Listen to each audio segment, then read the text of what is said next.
आज हामी खास गरेर जुन मन्त्री परिषदको बैठक बस्यो त्यो एउटै एजेन्डामा बैठक बसेको थियो र यो टेक्निकल कारणले भएको थियो। यो राष्ट्रिय प्रतिरक्षा विश्वविद्यालय पूर्वाधार निर्माण विकास समिति भन्ने हाम्रो रक्षा मन्त्रालय अन्तर्गत यो विकास समिति गठन आदेशबाट सञ्चालित भइरहेको राष्ट्रिय प्रतिरक्षा विश्वविद्यालय छ। यसले पूर्वाधारका कामहरू गरिरहेको छ, पूर्वाधार निर्माण विकास समिति भएको हुनाले।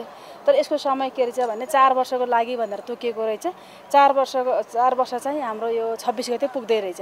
त्यसकारणले गर्दा अहिले नयाँ विधेयक बनिन सकेको, कानुन बनिन सकेको र गठन आदेशको यो समय पनि पुरा हुँदै गइरहेको हुनाले, पुरा भइसक्ने भएको हुनाले हाम्रो आउने नियमित क्याबिनेटको बैठकमा सम्म यसको फेरि यो गठन आदेश पनि खारेज हुने अवस्थामा पुग्ने भएको हुनाले यसको थप 1 वर्ष म्याद थप गर्ने भन्ने निर्णय गरिएको हो।